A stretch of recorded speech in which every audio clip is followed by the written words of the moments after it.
Hello, everyone. We're going to be talking about virtual private network concentrators. Unsecured public networks should never be used for sensitive data transmissions. One solution could be to encrypt documents before transmitting them. However, there are drawbacks. First, the user must uh, consciously perform a separate action, such as encrypt a document, or use specific software, such as a PGP, to transmit a secure document. The time and effort required to do so is small, but may discourage users from protecting their documents. A second drawback is that these actions protect only documents that are transmitted. All other communications, such as accessing corporate databases, are not secure. A more secure solution is to use a virtual private network, which is a VPN. A virtual private network is a technology that enables authorized users to use an unsecured public network, such as the internet, as if it were a secure private network. It does this by encrypting all data that is transmitted between the remote device and the network, and just not specific documents or files. This ensures that any transmissions that are intercepted will be indecipherable. There are two common types of VPNs. A remote access VPN is a user to local area network connection used by remote users. The second type of VPN is a site to site, in which multiple sites can connect to other sites over the internet. Some VPNs allow the users to always stay connected instead of connecting and disconnecting from it. These are called always on VPNs. VPN transmissions are achieved through communicating with endpoints. An endpoint is the end of the tunnel between VPN devices. An endpoint can be a software on a local computer, a dedicated hardware device such as a VPN concentrator, which aggregates hundreds or thousands of VPN connections, or integrated into another networking device such as a firewall, depending upon the type of endpoint that is being used. Client software may be required on devices that are connected to a VPN. And hardware devices that have a built-in VPN endpoint handle all VPN setup, encapsulation, and encryption in the endpoint.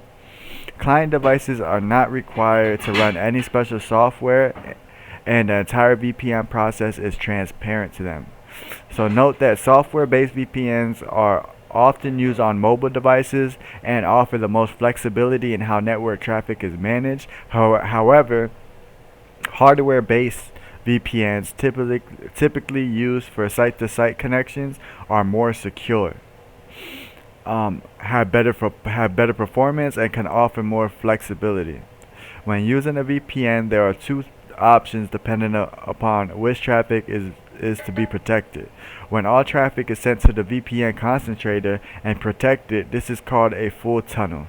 However, not all traffic, such as web surfing or reading personal email, may need to be protected through a VPN. In this case, split tunneling or routing only some traffic over a secure VPN, while other traffic directly accesses the internet, may be used instead.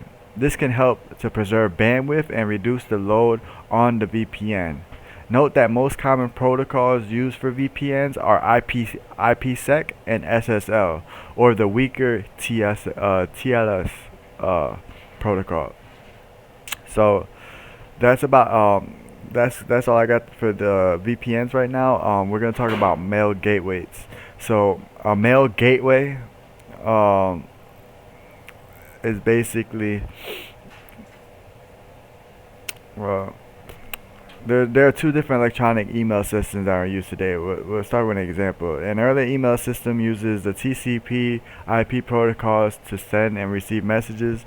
The simple mail transfer protocol, which is SMTP, handles outgoing mail, while the post office protocol, more commonly known as POP3 for the current version, is responsible for incoming mail.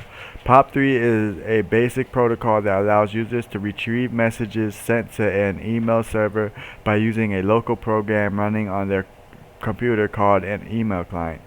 The email client connects to the POP3 server and downloads the messages onto the local computer. After the messages are downloaded, they may be erased from the POP3 server. The SMTP server listens on port 25, while the POP3 listens on port 110. Note that SMTP servers can forward emails sent from an email client to a remote domain known as SMTP Relay. However, if SMTP Relay is not controlled, an attacker can use it to forward spam and disguise his identity to make himself untraceable. An uncontrolled SMTP relay is known as an SMTP open relay. The defense against SMTP open relay are turn off the mail relay altogether so that all users send and receive email from the local SMTP server only, or to limit relays to the only local users. IMAP. So Internet Mail Access Protocol is a more recent and advanced electronic email system for incoming mail, while POP3 is a store and forward service. IMAP is a remote email storage with IMAP. With IMAP, the emails remain on the email server and is not downloaded to the user's computer like POP3. Mails can be organized into folders on the mail server and read from any device. For an example, a desktop computer, tablet, smartphone, etc. IMAP users can even work with email while offline. This is accomplished by downloading a local copy only for the display onto the local device without erasing the email on the IMAP server. A user can read and reply to an email offline. The next time a connection is established, the new messages are sent and any new email is downloaded. The current version of IMAP is IMAP 4. Note that older email clients typically use only POP3. Using a web browser to view email messages on an email server like Google Gmail generally utilizes IMAP. Most mobile devices are configured to use IMAP. A mail gateway monitors emails for unwanted content and prevents these messages from being delivered. Many mail gateways have monitoring capabilities for both inbound as well as outbound emails. For inbound emails, a mail gateway can search the content in email messages for various types of malware, spam, and phishing attacks. For outbound email, a mail gateway can detect and block the transmission of sensitive data such as a social security number or healthcare records. In addition, a mail gateway can automatically and transparently encrypt outbound email messages. Note that one of the primary tasks of a mail gateway is blocking spam. Beyond being annoying and disruptive, spam can pose a serious security risk. Threat actors distribute malware through their email messages as attachments and use spam for social engineering attacks. There are several different forms of mail gateways. An enterprise may elect to install its own corporate mail gateway on its premises. This filter works with receiving email server, which is typically based on SMTP for sending email and IMAP for retrieving email. Another method is for the enterprise to contract with a third-party entity that filters out spam. All email is directed to the third party's remote spam filter, where it is cleansed before it is redirected to the organization. This redirection can be accomplished by changing the MK record, which is the mail exchange record basically. The MX record is an entry in the domain name system, which is also known as DNS, that identifies the mail server responsible for handling that domain name. To redirect mail to the third-party remote server, the MX record is changed to show the new recipient. Multiple MX records can be configured in DNS to enable the use of primary and backup mail servers. Each MX record could be prioritized with a preference number that indicates the order in which the mail servers should be used.